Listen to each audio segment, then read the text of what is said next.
my pass rate has never been below 90%. Now, for South Africa, I would say that's extraordinary, to put it mildly. I've had some awards and all kinds of things. The point of the matter is to get the other person to wake up to the fact that there's an internal world and meaning happens there, not here. So, I'm sitting here with my good friend, Dr. Panos Lazanas. He's got a PhD in the subconscious, very good experience in everything to do with the mind, and we're going to deal with a lot of interesting topics today in connection to South Africans, mental health issues, those sort of things. But first of all, perhaps it's best if he just gives a brief explanation of his background. Okay. Hi everybody. Nice to be with you, Donald. Just in terms for the audience, a bit of background. If I can say briefly about myself, my life has three areas. The one I call functional, which has to do with engineering. I spent the last 40 years teaching electrical engineering at the University of Johannesburg and then later in Cape Town at CPUT, but that's not the topic for today. All my postgraduate studies, master's degree and PhD, were, as Donald said, in the psychology of the subconscious. In other words, my PhD title was Subconscious Structures of Expertise. In other words, what happens in people's minds that they themselves are not aware of that makes them expert at something. And so I think riding on that general theme, we're going to have a conversation about issues that probably Donald and hopefully the audience finds useful and important, but not from an academic perspective. We want to make this real. In other words, whatever I say mustn't be theory. It must be real. It must be an experience that us, as well as the people watching, should share. And so that's the intention, okay? So from that point of view, I mean, one possibility is to consider what in fact makes communication. Now, earlier we were talking and Donald said, you know, if I go to one area in Cape Town, I speak a certain way, people hear me, they understand what I say. I go somewhere else, they go like, what is he talking about? And what is it? Is it the language I'm using? Am I too fast? Am I too slow? Am I not using the right words? What exactly is it? And so maybe we can start there and explore what makes communication actually happen. Yeah, no, that would be great. Okay. You jump now ahead, and I love the way you phrase that. Okay. What makes communication happen? Is it a speed thing? Because I think in South Africa, it's sort of and I mean, you've spoken about this, that for certain groups, you need to speak faster. Yes. And for certain groups, you need to speak slower. Correct. And I think a lot of people, they sort of overanalyze it. You need to use certain words and and they focus so much on the speech, the context. But they get the words right, but nobody's listening because their presentation is wrong. Yeah. So let's then go to my favorite topic, which is the psychology of the subconscious. Why or how? Okay, let's find out. You see, whatever I say or whatever you say has to be heard. The ears have to catch the sound. Then the information or the electrical activity from the ears goes to the part of the brain here on the side. Then the electrical activity somehow gets converted into meaning, words, okay? Then some activity in the brain has to go and take those words and give them meaning against prior experience. So for example, pick a word, apple. If I hear the word apple, I have to ask myself, what goes on in my mind when you say, for example, apple? So let's play this game, right? So I'm going to ask you, from the audience perspective, please look at his face. Okay, so let's play this game. I'm going to ask you, tell me whatever comes to your mind or whatever you know about, let's say, cats. You know the animal, four feet and a tail. What do you know about cats? Furry, personality. Okay, pause. From the audience's perspective, if you're watching his face, you see he did this twice. And so if I were to ask you, what color was the cat in your mind? The one that you just saw? White. White. That's not racist. Well, what was it doing?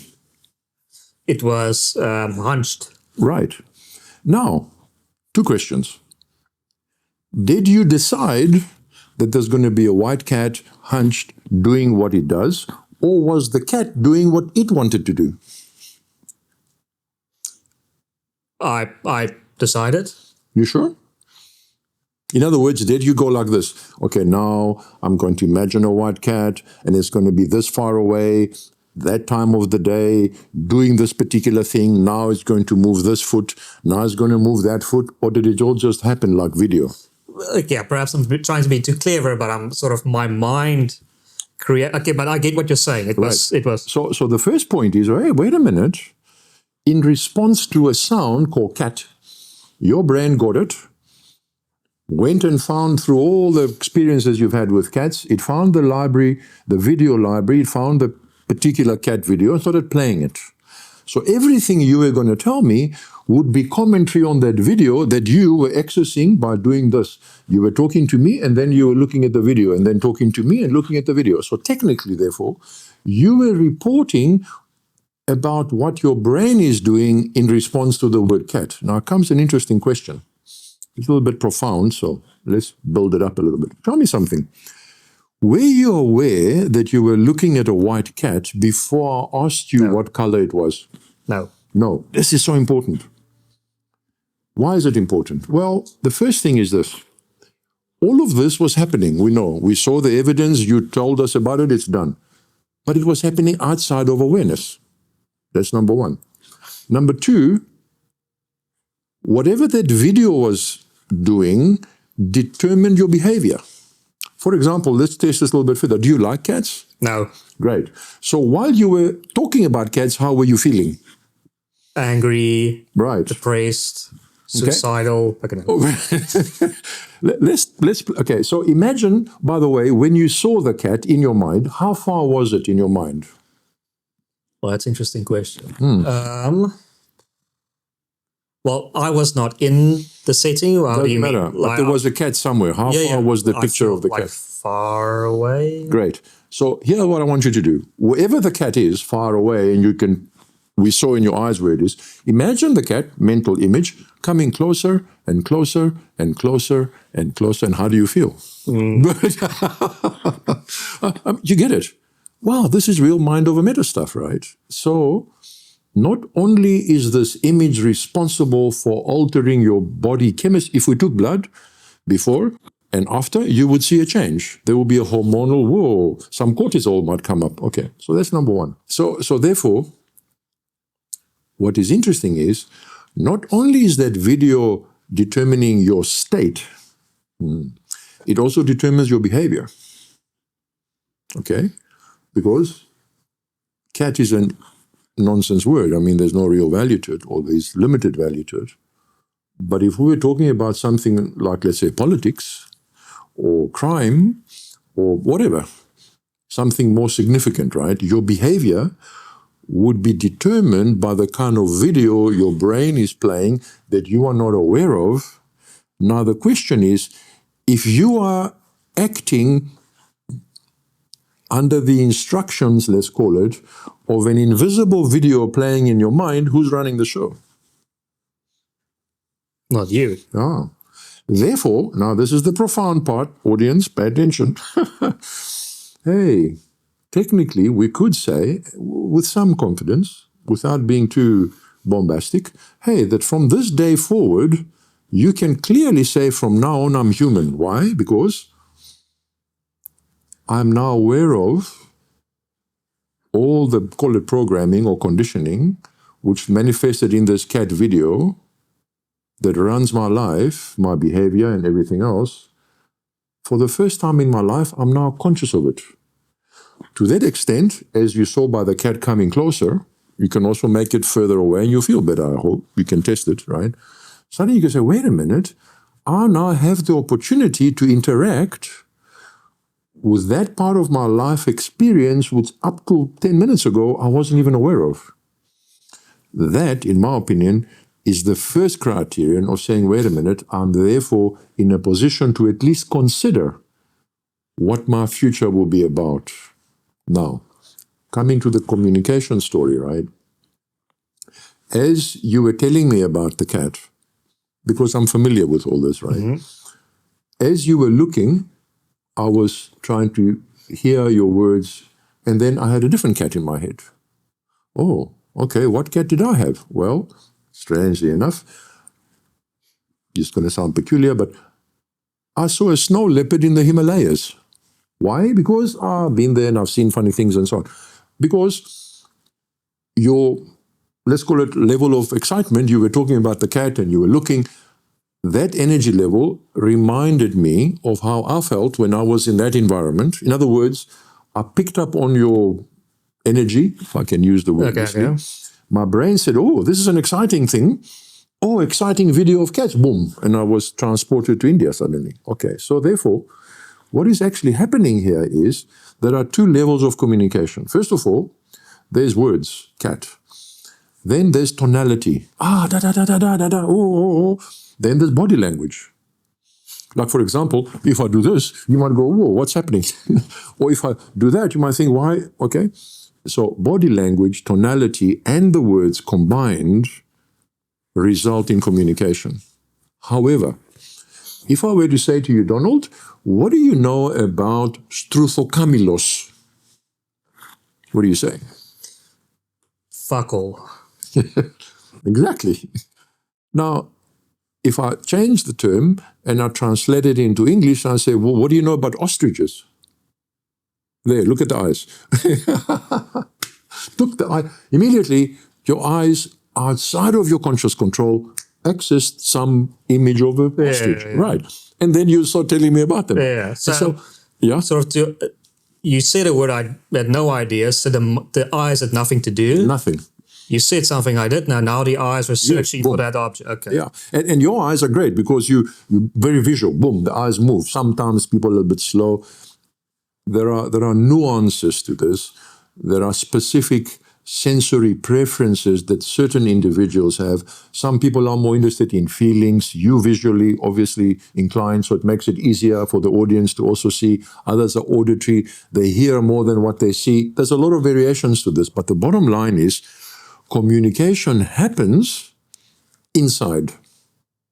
Now, the only way that you or I or anybody would know that communication has happened is when you get the feedback. Mm-hmm. So, again, like I say, I've been teaching for 40 years. What I learned very early on is it doesn't matter what I say. What matters is what do the people in the room hear? And the only way to find that out is to ask them. So if you're doing a presentation in this environment or that environment, it's very good up front to start. You see, this is an interesting one. It's a little bit bizarre. If there was a way, like for example, in a church environment, right, people sing. And they all kind of fall in line. Mm-hmm. Eventually they get a harmony going and everybody's on the same page. If it were possible, like sometimes somebody comes on stage and everybody claps, that helps. To synchronize with the audience, physically, mentally, emotionally, tonality, all the components, then at least you're on the same frequency. And then as you start talking, if you were to pause, let's say we're talking about cats or any other topic, and I'd say, by the way, sir, madam, I'm talking about cats. What color is the cat in your mind? And the person goes yellow, well, or green or white or whatever it is. At least you know that one is following what you're saying. Generally also, you will find others, if you scan the room, you will see others going, eyes will light up, you'll get feedback. The opposite is, you just keep on talking and talking and talking and people are falling asleep. Well, clearly there's no communication happening. So as far as communication goes, therefore, is communication only happens when your inner world becomes stirred and awakened. And the other thing, and this is very important, what you say, the other person's mind may catch it and make a horror movie out of it. Mm-hmm. So you might have an intention to inspire somebody, but the way you say it, what you say, the word you use, in their mind brings them to a state of trauma. Maybe they had some experience and horror movies happen. So again, there's a lot of variation possible. If you watch, especially senior politicians, they speak incoming, another word coming, one word a minute, right? One could argue that they're trying to create an impression of importance. It doesn't work for me. when they start talking, I switch off and I go away because it's ridiculous. Come on, who thinks like this? But perhaps the audience that they're talking to require clarity, slowness for the words to land and for their brain to go and fetch the image of the cat and bring it forward. And they look at it and then another word comes. In other words, you have to be sensitive to the ability of the audience to function in the language modality that is at hand. So for example, if you talk to let's say, I don't know, a Greek person, I'm Greek background, right? If you talk to me in Greek, my speed will go up. I mean, it's already fast, you can see. Yeah. But in Greek, it's like 10x. Because I'm used to a specific tonality, there's all kinds of nuances. Similarly, now my English is probably better than Greek, but nevertheless, my English is different. When I first came to South Africa, if you're talking to me in English, I'd have to go, wait a minute, does this mean this? Does it mean that? Therefore, the time response varies. So, to summarize, communication happens internally. It is a response of a brain to a sound, like the word cat, and it produces normally visual, auditory, and kinesthetic feelings, in other words, responses, which give meaning to the word. All of that stuff, this internal, what they call internal representations, have been accumulated over years. They can evoke a positive or a negative experience, and the conversation will progress depending on the amount of energy that the words create in the participants. And the last thing I want to say is, to the extent, therefore, that you say to me, I see a white cat, and I say, I also see a white cat, suddenly we're sharing the same experience. To the extent I haven't checked to see what cat you're seeing, is it the same as mine? Is it as exciting or different? Okay? To that extent, the communication goes sideways. And I'm sure, for the audience's sake, if you've been in a relationship, whether it is with friends or family or married to somebody, and you haven't got this information yet, well, here's your communication 101 lesson. People who teach communication go through this in detail. Here we're playing on the surface. But it's really profound to realize that there's a thing called a brain, not my brain, a brain responding as it wants. And again, to be funny for a moment, if the cat in your mind is doing what it wants to do, perhaps if we could talk to it, maybe in its mind there's a mouse. And that mouse is doing what it wants to do. Oh. Inception. Exactly. And so it's a peculiar thing, this, because suddenly you find, Russian dolls, one world within another world within another world. And to be honest, as soon as this possibility becomes real, I find it absolutely thrilling and exciting, because suddenly it's like you're in another world, as opposed to being stuck in a room and all you see is what you get. So that would be the way to start with communication. Okay. Interesting. So, to lead on from the first question, would that mean that for most people, English is a second language? Mm-hmm. You just need to adapt to, you can think they're stupid. Yes. But you forget that person has Zulu perhaps as the first language, Xhosa as a second language, and English is his third best. Yes. And it's just, he doesn't understand the language well, so you just need to speak slower. Yeah. And now you misinterpret that. I think Zuma is one of the best examples. Everyone thinks he's so stupid. Yes. Because his English is so not very good. Yeah. But he can be a genius in Zulu. You've never spoken to him in Zulu. And And you can see when he speaks Zulu, he's a different guy. Yeah. Completely different rhythm, transformed. His body changes, everything happens, it laughs. It's a completely different guy. You see, what's interesting is, if you really want to catch somebody's attention, the easiest way to do it is to say or do something which they regard as a little bit threatening. Because suddenly you have their attention. Now, the part of the brain that recognizes danger, the neurons, the neurology of it, is faster than the thinking brain. The thinking brain is on top, the limbic system is in the middle. The neurons that connect the eyes and the ears to that are shorter, let's say, so the signals get there faster. There's no way you can beat the part of the brain that is safety conscious to the thinking brain. Thinking brain will always be last. So therefore, if you do something or say something which is controversial, this is very common, everybody. A lot of people say that. Suddenly, you have the attention. Now, what you do with the attention very much depends on who they are, what their preferences are. I mean, there's so many questions, right? Ideally, preparation would be useful, but still, the point of the matter is, you see, communication can be overt, can be covert.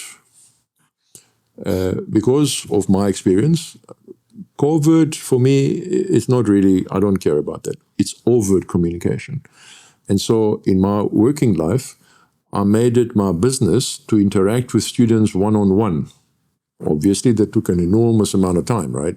If I have 100 students, you can imagine, 180 at some point, right? However, once this, what we're talking about, becomes clear to both of us, obviously I knew it, they eventually found out, suddenly their ability to recognize, hey, hang on, I've only learned something if I have the video for it. If I don't have the video, I don't have the learning. I can't tell you how profound this is on students, for example, and their performance. You know, for the last, 20 years, well, I've been retired for 2 years, so 18 years from in the past. This is engineering, okay, electrical engineering. My pass rate has never been below 90%. Now, for South Africa, I would say that's extraordinary, to put it mildly. I've had some awards and all kinds of things. The point of the matter is, the key here is to get the other person to wake up to the fact that there's an internal world and meaning happens there, not here. So from a student's perspective, when they recognize that, then in a lecture, if I'm saying something and it's too fast or they don't know the words, they put up their hand, that kind of relationship, right? So I can't see that. Oh, no worries. Let me give another example. Can you see it now? Thank you, I got it. So as the students started creating their movies, my job became 10 times easier because ultimately, look, if people understand what is being said and they find meaning in it, they don't have to remember anything. I mean, in engineering, this is profound. In history and other topics, humanities, different world. But in engineering, if you understand it, memory is not required. You get it. This is how it works. This does this, whatever it is. And so, like I say, in my own life, I've had tremendous value out of just this one thing. And the other important factor, just to round it off, is the quality of relationship. And in South Africa right now, relationship trumps information. In other words, if you haven't got a relationship, no matter what you say, people are not going to listen. But relationship in terms of romance, friends, with your teacher? It depends. I mean, in my case, again, I'm giving you examples that are practical, right? Okay. I used to walk into the room the first day of every lecture, of every semester, and I used to say to them, guys, what do you want from me? And they would look at me, it's like, what do you mean? I said, well, how do you want me to treat you? Oh, it must be fair, and this, and a long list of things. Okay, I got it. I say, I have 2 requirements from you. What's that? First of all, that you don't leave the room, every lecture, without understanding. If you leave with a question, it's not allowed. Oh, okay. What's the other one? The second thing is, we leave nobody behind. Nobody, not one student in this room is going to be left behind. And of course, I used to get a bit of flack. Yeah, but why is it my responsibility for them to learn? I said, stop for a second, right? Let me ask you this. If I treat you like you want me to treat them, if they don't understand, they can go and jump off a cliff. How would that work for you? Well, I can work harder, says you can't. I can make it so hard for you, you won't know what I'm talking about. So therefore, you want me to communicate with you such that you understand. I said, right, in the beginning, we will see who knows and who doesn't, and we will organize ourselves so that knowledge is shared. Anyhow, within 3 to 4 weeks, those classes became like a rock concert. People used to come in ready, information, there was no inhibition, they were asking questions, they were sharing experiences, everybody was participating, and after every test we will have all kinds of other things going on. I'm digressing. The point that I want to make was we had a working relationship and people felt safe. The final thing I want to say, we've drifted into education now, but why not? The final thing I want to say was there was never a final date of assessment. We used to cover the whole syllabus over and over and over and over until everybody understood. Then when they came to write the final exam, it was a formality because everybody knew what was going on. That level of relationship, the next year, if I saw the same students for another, say, third year, fourth year, and so on, I might as well go home.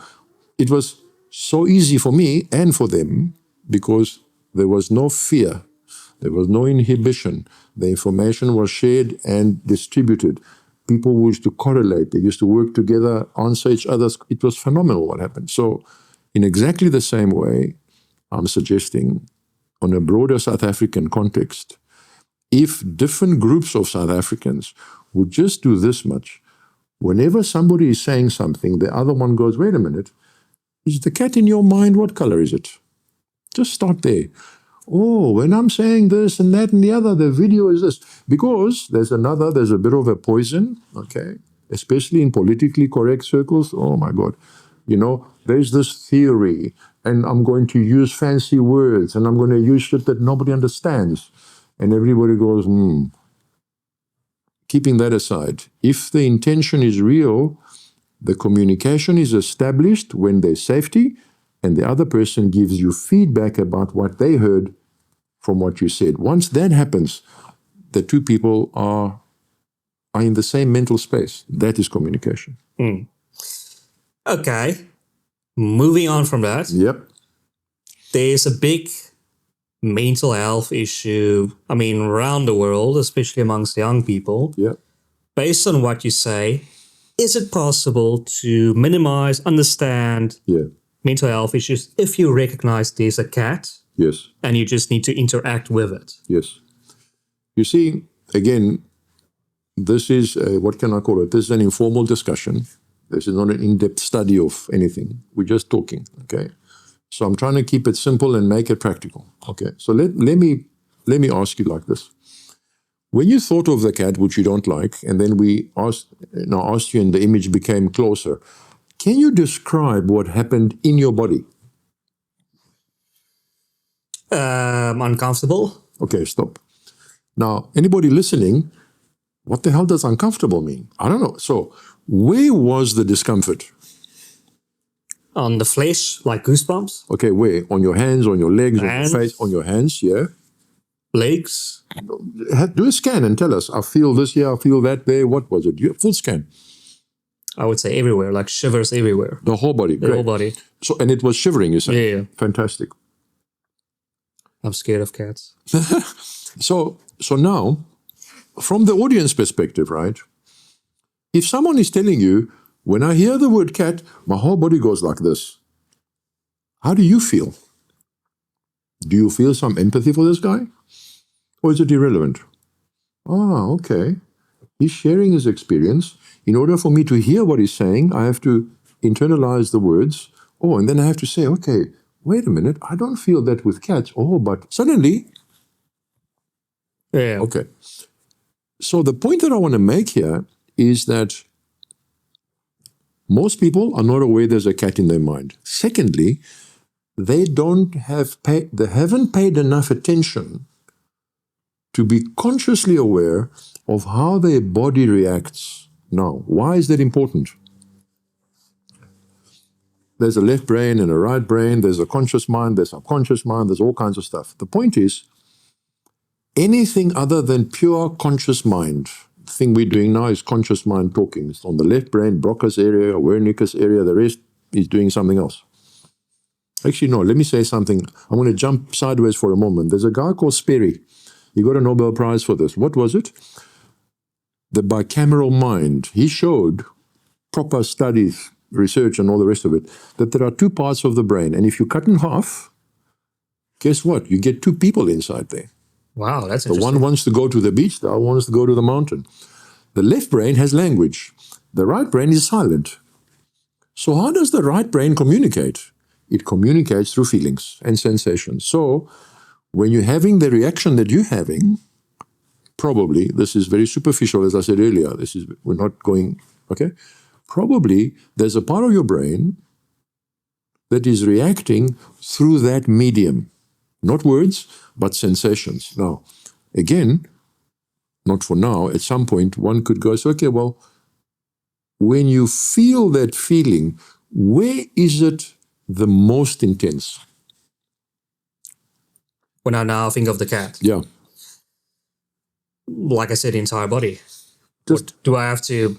Just take a moment, because clearly you answered the question, right? But now let's go a little bit more and say, okay, hang on, actually, if I really pay attention and I can feel the whole body reaction, do you find, maybe not, do you find a place where it is more intense than somewhere else? I would say the chest. Okay.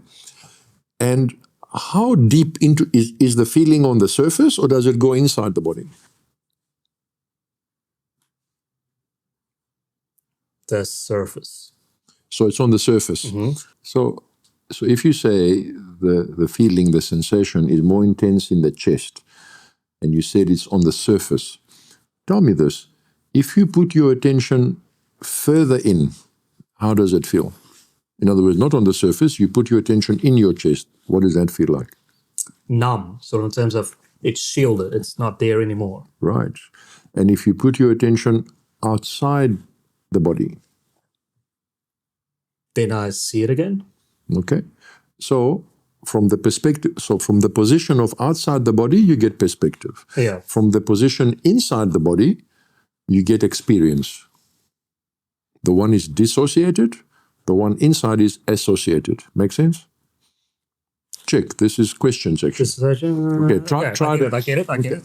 So you have what seems to be some kind of a barrier or some sort of a boundary, which is the surface when it's tingling, right? Yeah. Inside, you say, it feels numb. Objective. Okay, I get what you're saying. Okay. And this is an experience. I feel numb. Yeah. If you put your mind outside the body, it's like you're looking at it. You're going, oh, that one is trembling, but I'm fine over here. It's kind of a third position shift. Okay, right. So clearly what we know now is that, hey, just by shifting your attention outside, you have one experience. On the surface, you have a second experience. Inside, you have a third experience. Oh, wait a minute. What just happened here? Hey, not only because initially you said, no, I don't like cats, they make me feel this way. When you say it makes me feel this way, there was nothing else. There was no three options. It was just one thing, I don't feel good. But now wait a minute, if I focus outside, I feel one thing. If I focus on the surface, I feel this. If I focus in, hey, wait a minute. If I change my focus, I change the way I feel. Whoa, what? So now let's generalize this, right? You have a person, he's sitting at home, nothing to distract them. They got no phone, they got no TV, they're sitting there by themselves. A random thought arises, something. The mind grabs the thought, goes and finds an emotion to correlate with the thought, and they're having, let's call it, an unpleasant experience. If they knew even this little bit, they can go, okay, hang on. I'm thinking about, I don't know, I haven't got a job or something terrible, right? Okay, fine. Oh, I feel depressed. Okay, where do you feel it in your body? Oh, depressed. Oh, I feel it in my heart. Okay, in my heart. How big is it? Oh, it's like this big. Or whatever it is. As your attention goes there, a magical thing happens. You see, there's a theory that covers all of this that goes like this. The limbic system, the center of the brain, which is all the emotions, accesses a part of the visual cortex, which is the video. And the video reinforces the emotion, and the emotion reinforces the video, and the two of them get into a tighter and tighter and tighter knot, which people end up calling depression. How do you get out of that? Well, to get out of that, you have to break that loop, and the way to do that, you have to get the front of the brain to switch on. How do you do that? By asking questions. What kind of questions? Well, where do you feel this thing? The brain goes, what? No, I was caught up in a loop of emotion and images. Suddenly he's asking me, where do I feel it? The attention almost pulls back from that and has to now say, okay, hang on. I feel it here. As soon as that happens, the loop is broken. If you keep going down that path and say, okay, is it on the surface? Yes. Is it inside? No. How does it feel inside? Numb. Hey. The prefrontal cortex is now activated.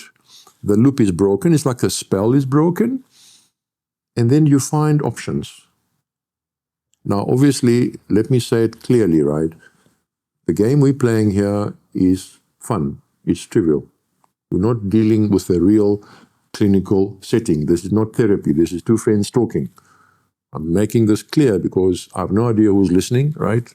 People are dealing with all kinds of trauma. This is not to make light of trauma by any means. But what I am saying is every experience, including trauma, including inspiration, is structured in terms of an emotion and the chemistry that goes with that. It's structured in terms of visual imagery, pictures and so on, sound, okay? But the key thing is the attention of the individual able to move from one to the other, or is it stuck? If the attention is stuck, that person is hopeless. They're going to suffer, and there's no help for them. On the other hand, with a little bit of what we're playing with, where do I feel it? I feel it in my chest. Immediately the front part of the brain is switched on. And how big is it? It's this big. And how does it feel? It feels trembling. What's inside? Numb. What's outside? Neutral. Oh, that level of freedom communicates to a very deep part of the person that there are options. And as soon as there's options, there's freedom. So from that point of view, you see, there's another dimension to this. Let me ask you, can you think of something that you would like to have that you not necessarily have right now? Something that you would aspire to? Money. Great. Now, I think 90% of people would say that, right? We want money, of course. But it's not really money. Let me ask you this. If you had enough money, or all the money in the world, or whatever it is, what would you do with it? Are you being serious now? Yeah. Pick one thing. It doesn't have to be profound. Build a proper podcast studio. Great. And so this podcast studio is really more important than just money. Yeah, right. I get your point. As soon as you go podcast studio, boop, your energy level is up. When you go money. But studio, okay, right. So now we have something that's real. Mm-hmm. Okay, great. Tell us about this. Where would this studio be, for example, ideally? All the money in the mobile, fantastic. So if you had all the money in the world, you'd have a mobile podcast studio. And can you see the equipment inside the mobile? Absolutely. Great. And what time of the day is it now that you are sitting inside this mobile studio? He would know the term. When the sun is down, golden hour. The golden hour. Please watch his face. Now, Donald is not like me. He's very, But when he goes like this, it's a lot for him. It's true. Now comes the crazy part, right? If you took blood samples before and blood samples now, you would find all kinds of crazy chemistry in the body. Hey, what the hell is this? All I have to do is think podcast studio. For most people, it's like, what the hell is that? For him, ta-da! Suddenly it's the golden hour, and I've got my console of expensive equipment, and my this is called heaven. And lights. And lights. Suddenly, he's in heaven. Tell me this. When you were looking at this mobile studio, what happened to this room that we are in? Disappeared? He disappeared. Gone. Whoa, what? What is going on now? Hey, you just left the room. I mean, your body's still here, but you just left the room. And where you went to was definitely better than being here. Okay, let's explore this, right? So tell me this. Find a word for the way you felt when you were in the studio itself. In the golden hour. Excited. Sorry. Excited. Okay, let's go with excited. There's more, but let's play with that. Okay, tell me, on a scale of 10, how excited? 10 is a lot, 1 is nothing. Okay, well, as I see now everything I want, very excited. 10. 10, fantastic. What would it take to make it 12? For example, if there was music playing, or I don't know, maybe there was somebody there with you. I mean, what would make it even more exciting? Music. Yes. Debate. Right. Music, listen to him. Music, debates. Whoa. What's going on here? This person has given himself permission to feel 12 out of 10 excited, and there's no studio at all. Whoa, what's going on here? Does this remind you when you and I were, I don't know, 3, and I picked up a stick and it was a sword, and you picked up a stick and it was something else, and we were pirates on the high seas, and to hell with the world, and the whole world disappeared when we were having an adventure? Yes. Was this difficult? Did you struggle to visualize, or did it just pop into your head? Easy or simple? Easy. Easy. Oh, so there's no question of visualizing. It just happened. Not only did it happen, as soon as you got it, your whole body changed. Oh, okay. So now, let me ask you the opposite. What kind of person will never have a podcast studio? Someone who doesn't have money. Right. What kind of person doesn't have money? Most people in South Africa. Well, that's Donald being funny. But what kind of person is that? Oh, are you looking for a technical term? Like No, a poor you tell person? me. Whatever comes to mind. Don't just whatever comes to mind. Just pop it out.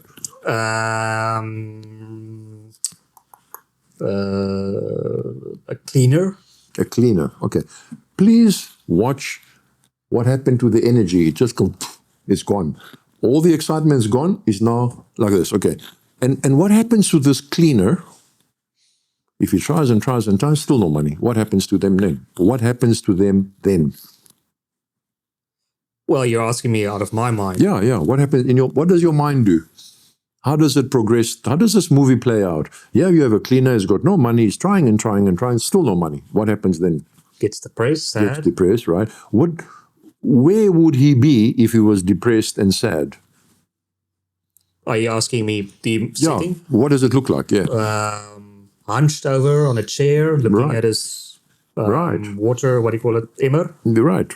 So now, play this movie even further forward. He tries and tries and tries, still no money. More depressed. What does it look like now?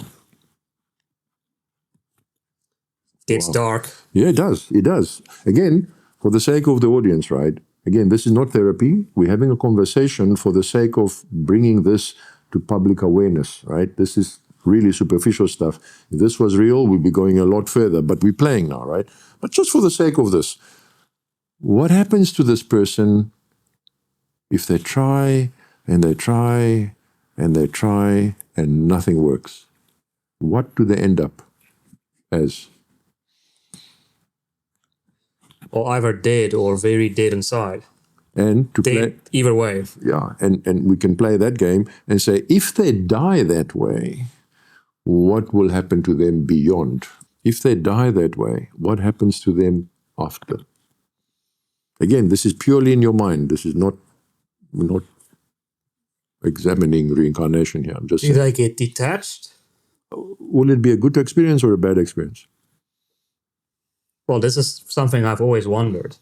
People like that, what happens to them? So here's a person, he's sitting there, everything's failing, he can't do anything, he's completely powerless, he's so exhausted, he's so depressed, he dies. What follows? Literally dies. Yeah, literally Okay. dies. Well, I don't know. Okay. Again, obviously I don't know is a fair answer. But what happened to the excitement? It's gone. Whoa. What game are we playing here? So we established there's an inner world, the cat there is white. Then we established in that inner world there's a heaven called recording studio. Okay, there's also a hell. Depressed, energyless, about to die. Wow. And how does your body feel when you think about that? Sad. Sad. Well, wait. You almost had me there. No. Sad is not a feeling. It's a conclusion. How does your body feel? How does it feel? Not what you think of it. How does it actually feel? Hot, cold, heavy, light, that kind of stuff. I mean, perhaps it might sound me being funny, but sort of in South Africa, and all the experiences I've had, it's sort of nothing. Nothing. There's a kind of a numbness. Right? Yeah. I think perhaps sort of someone in America that went, oh, no, that's terrible. It's South African. We're used to that. You're right. So there's a kind of a numbness. Right. Hey, what just happened here again? We started off with one sound, cat. this white thing popped up. Oh, gave us a little bit of a thing. It came closer. The whole body tingled. Okay, cat went away. Fine. The next thing we had a different word. Studio. Ah, la la la la. Energy came, right? The studio disappeared. Then what happened? Oh, then we had looking, sitting on a chair looking at my own death. Oh, whoa, what a wild ride. Let's draw some conclusions, right? There's images, there's sounds, and there's feelings. Okay. The key here is the attention. If the attention gets fixed, you know, like a rabbit in the headlights of a car, fixed, okay. That's a problem. The person is no longer functioning as a human, their brain is shut down. By the way, for the audience's sake, if people are in shock, the higher brain functions literally shut down to protect the brain. And so clinically, I mean, people just freeze. I've worked with people like this, where under extreme stress, the person just goes like a robot that somebody pulled out the battery. So we didn't go that far. However, what we did experience was that in this inner world, you can say there's a little heaven called studio, and there's a little hell called, let's call it depression for lack of a better term. Okay. So now let's do some magic. From now on, just for the sake of this game, right? If you wake up every morning, or before you go to bed at night, you go, studio. just watch that face, right? And you go to sleep. Now, what I know, and again, we can argue about this, what I do know is that your brain will stay with that frequency. And through the whole night, it will be conniving, what brains do. Because remember, the right side of the brain, we didn't go too far down that road, the right side of the brain tends to be a lot more connected, whereas the left brain is more isolated. So at a much deeper level, there's starting to be new neural pathways, all kinds of strange things. For example, if you bought a new car, suddenly you see the same car everywhere. Last week you didn't have the car. I bought a car. Suddenly they're everywhere. Before that, I never saw them. Ah, okay. So if my mind is tuned to studio, and the feeling that I have is exalted, the brain's looking studio. Because why? It wants a chemical hit, basically. It's addiction in a way, right? On the other hand, if you go to bed, oh, nothing is working. Your brain goes, okay, shut it down. This person is ready to die. And again, without making light of a difficult situation, a lot of people don't have this information when they are at the mercy of the movies and the feelings that their brain produces in the most difficult environments. They give up. Now, let me tell you a funny thing. There used to be a guy, I don't know if he's still alive, I hope he is, and he used to have a program on TV called Beckett's Trek. This guy got a whole bunch of, I don't know, 6 or 7, what was it? The South African Homeless Association or something. He took the steering committee and took them to India, to Calcutta, which is horrific. When these guys came back, and when they met people, the equivalent, the homeless people in Calcutta, they were all very happy. Oh, hello, we are very happy. It's like, how can you be happy in this hellhole? Oh, no, God will bless me and all. What the hell? When they came back, I'll never forget this. The guy got off the plane, he fell on the ground and kissed the soil and said, this is heaven. Wait a minute. Aha, is that how it works? Is that how it works? What my brain does determines what the environment is. The same soil, when they left, we homeless, went to India, came back, wow, this is amazing. I mean, the clean air, the clean water. Right. So the point that I'm making here is, for the sake of the audience, be mindful that your brain responds, like it or not. It will produce the cat whether you like it or not. In that same brain of yours, there is a heaven right now. if you just think about it, everything would just light up. If you just keep feeding that, if you just keep running that movie, playing that video over and over, guess what? It's called free energy, for goodness sake. It's like, what? For nothing. Wow. You get the chemistry. Of course, if you're in a good mood, I say, hi, Donald. Hey, I want to be with you, right? If you're like this, oh, I'm miserable, nothing's working, whoa, go away. So suddenly, there's an aura of nice things happening here. Other people want to be close to that, right? So opportunities arise. Your brain gets tuned into a particular thing. It starts looking for opportunities. Things that you would have missed before, suddenly you catch them. Wow, things start to happen.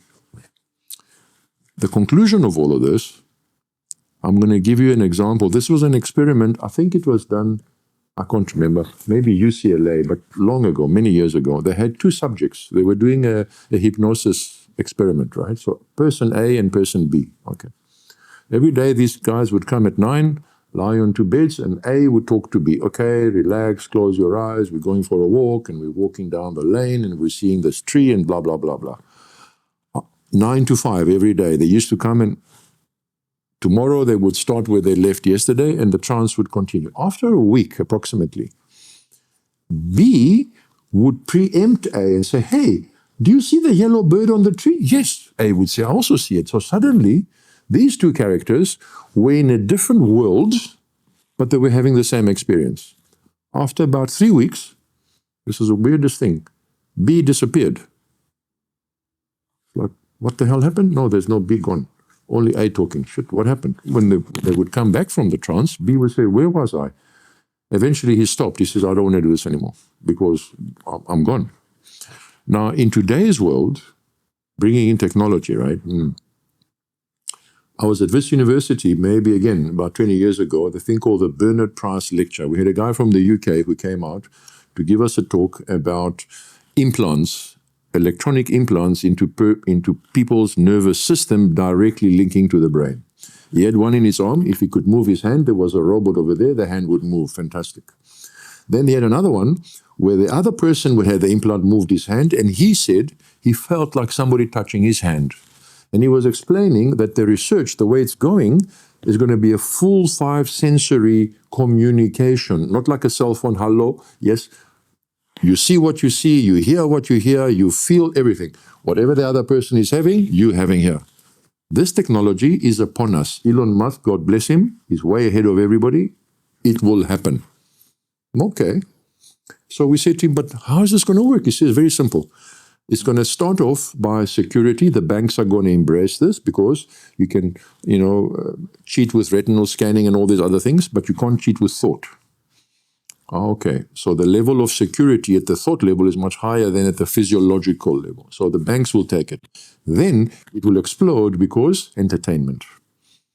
Who do you want to sleep with? Just watching on a screen. Now you are inside their body. Wow. Which raises the question, but hang on. Is there any freedom at all? Then, there comes AI. Any crazy thing you can imagine. Whoa. Imagine that level of possibility of stimulation without self-awareness. I mean, I don't know what to say anymore. By the way, if you ever want to test an AI program to make sure that it's AI, that it fails the Turing test, try this. You say, hey, AI, what do you know about cats? And it'll give you lots of stories. This cat, that cat, the other. Okay. And after a while, you say to the AI, tell me, what color was the cat in your mind? I did this. The bloody thing, you know what it did? It paused. Nothing. For, half a minute. Then he said, that's a very interesting question. I don't think I can answer that. Got you. So, again, to be funny, to be profound, we don't really know what humans are. Let me say it differently. Right now, in Switzerland, there's a thing called the Blue Brain Project. What are these guys doing? Well, they are mapping human brains on a computer platform. Okay. How far have they got? Well, they say, to the level of the brain of a rat. They must have enormous computing power, right? And they're doing whatever. And the way they're doing it is they do whatever computations they do, simulations, then they measure And if what they simulate is the same as what they measure, they know they're on the right track. Guess what they found? The mathematics required to run the simulations for a brain of a rat requires 11 dimensions of mathematical processing. This is 3, time is 4, another 7 for a rat. Whoa, what? So, what I'm suggesting, we're playing a game here with the cat and the mouse and the heaven and the hell and all that stuff. Okay, fine. And we haven't even got to other topics, maybe another time. Let us be curious as to what is possible for a human being. We have not exhausted our own range of capabilities. If you look to religion, the mystics, not the religious churches and all that, they have a lot to say. If we look at science, where did Einstein get his ideas? He didn't get it from a book. He didn't calculate them. It was all visualization, right? When they cut his brain after his death, they found that he had a lot of synesthesia. So the visual, and I can't remember exactly, I think it was the visual and kinesthetic. Those two parts of the brain were mixed, so he could see feelings or feel pictures. I'm not sure how he did it, right? So clearly, he was operating on the internal domain. It wasn't logic. Okay. There's a guy here at UCT, Professor Mark Soms, brilliant guy. He's got a fantastic presentation. Go and see it on YouTube. What does it say? It says consciousness is not in the higher brain functions. He has x-rays of people's skull, living people, not dead, with no brains in them, nothing, an empty box, nothing. It's like, what? And the guy obviously can't speak, making some funny movements. But he says, if I switch off a section here in the brainstem, boof, the person goes unconscious. Okay, so consciousness is more fundamental than the higher brain functions, is more fundamental than emotions. I mean, we can go further, but this much Mark has demonstrated. There's no argument about it. There it is. Wow. And I thought I was who I think I am. It's just the neocortex, take that off, gone. And then, by the way, it's only half. The left, the right is another story. There's a wonderful woman, also on YouTube, TED Talk, called Jill Bolte, B-O-L-T-E, Taylor, Bolte Taylor. Go and look her up. It's called something about insight. She had a stroke, basically. Go and listen to what she has to say. Then there's another guy, neuroscientist out of the UK, Anil Seth. He demonstrates that what we're experiencing now is top-down. In other words, the brain creates this world and looks outward to check to see what it's created is relevant. We're not seeing things. We are imagining things, thinking we are seeing them. It's like, what? You know, what's his name? John the Baptist? You know that guy? Well, not personally. No, but you know what he used to do, the fucker? Yeah. He used to grab people by the nose and hold them in the water. Yeah. And hold them. He used to hold them there. Now, he knew, I don't know how he knew, maybe he lost a few, I don't know. He used to hold them there just long enough. Now, we know now that if you are about to drown, your brain goes and releases what? DMT. Oh my God. Psilocybin, similar. So he used to hold them underwater enough for their brain to go and suddenly. Jesus. Well, Jesus wasn't there yet. And suddenly they were dead. It's called an ego death. Then they were reborn. What? It wasn't some ritual, I'm going to bathe you in the water and Jesus will bless you. This is rubbish. They had an experience. Because of that, all the reborn people, try and scare them. I've just died. What the fuck are you going to do to me? Nothing. Fuck off. Well, how did he end up? With his head chopped off on a platter, right? Because he threatened the social structure of the day. And the king, the daughter in this case, said, take him out. Fuck, these are my people. You're not going to liberate them. When Jesus arrived, he says, I don't have to baptize you. You've died already. The guy says, yes, but you have to do it for everybody. Okay, so you understand what I'm saying? This was real stuff. Now we know. We know. It's not theory anymore. It's fact. You hold somebody, but you have to know what you're doing. You hold them in the water for long enough, they start to panic, you hold them, and then you pull them out just when they're about to die, and then they get reborn. So I think the one thing that one can say, and at least you have some idea of that, is that they're psychedelics. With the proper training, you can't just go blind into this stuff. You have to get some basic training. Like you must know, there's a cat in my head. This is heaven, this is hell. If you find yourself in here, I'm stuck in hell. No, this is just this room. I'm stuck in the lounge. Well, fucking go out the door to the kitchen. Okay, I'm coming. It feels so much better in the kitchen. Well, duh. So if you know you got rooms in your house, in your head, and you're in this room, you can go to that room, provided your consciousness is not stuck. That much training, in my opinion, is gold. Without it, people are at the mercy of all kinds of shit. Imagine, whether it is a school or after school or somehow, as much as people go to swimming classes and hockey and rugby or whatever else they do. Imagine if there was some form of training offered to all young people. State management through an insight into how their own brains work. Two things. I can make a list of 100, but just for this, two. Number one, you have no idea of the level of innovation that will explode if young people in particular go, wow, I see a white cat in my head. Well, let me tell you, you have no idea.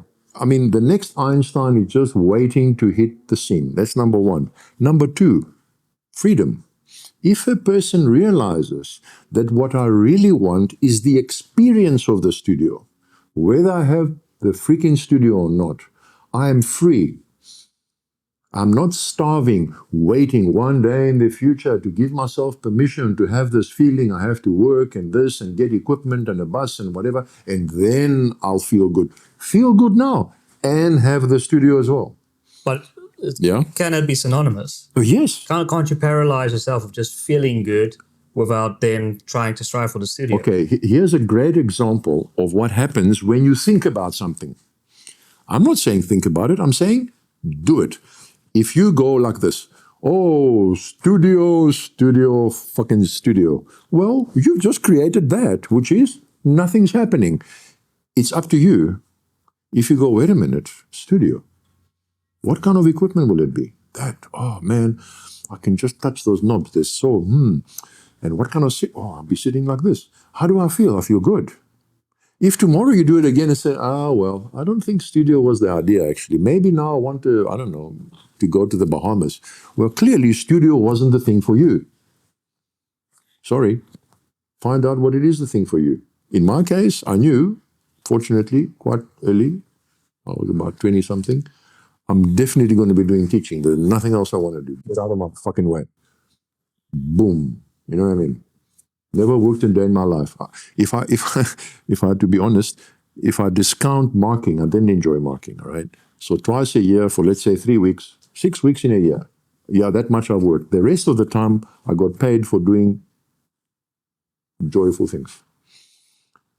Can you put a price to it? No.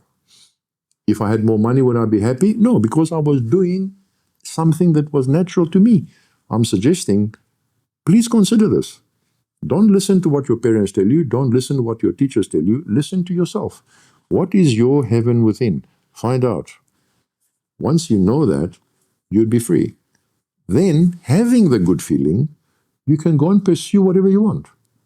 So 2 things, freedom and free drugs.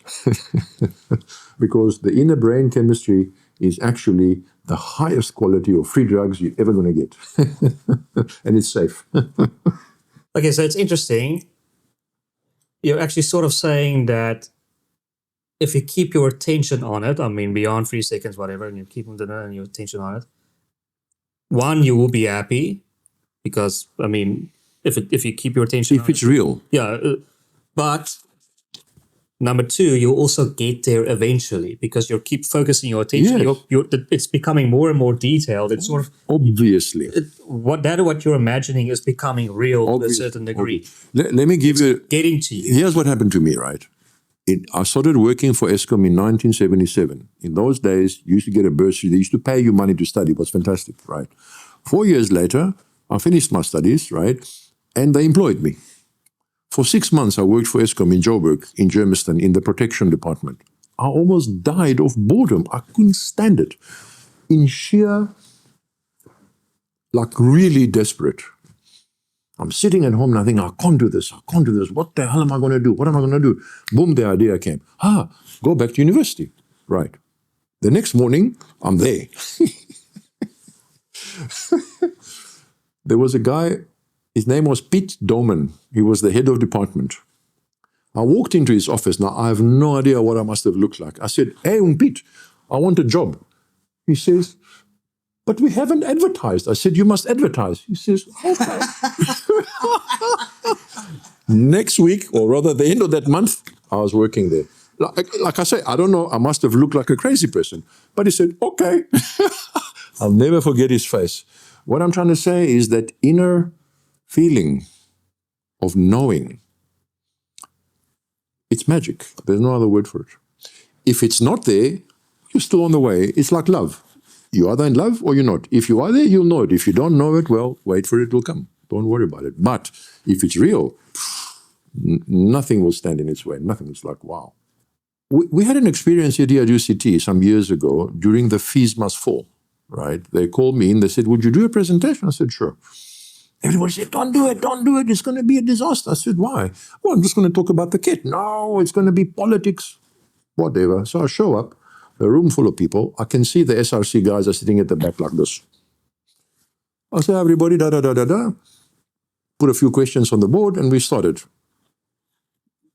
In fact, there was a lecturer there, and he was sharing his experience. And I said, sir, may I ask you? Yes. I said, when you're telling me about this, do you mind sharing what you see in your mind? And he started talking. And I was going here, and I was doing this, and I was that age, and I was studying.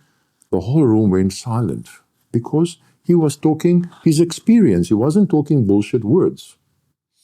And this happened to me, and I walked this, and the sunshine was coming like this, and the trees were like that, and it was the birds. Everybody was mesmerized. When he finished, he said, wow, that was amazing. I said, thank you for sharing. Anybody else? There wasn't a single guy who had the balls to stand up and say, well, fees must fall, blah, blah, blah, because everybody would look at them and say, but you're not saying anything. This person shared experience. You're talking empty words.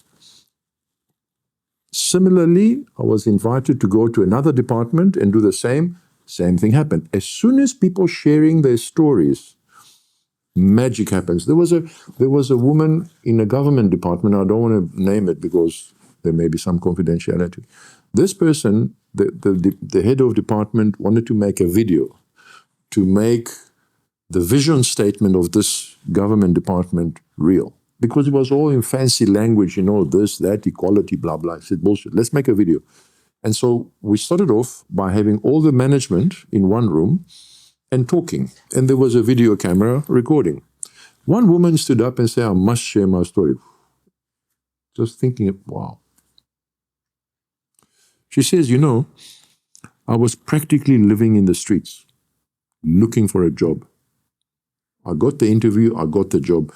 You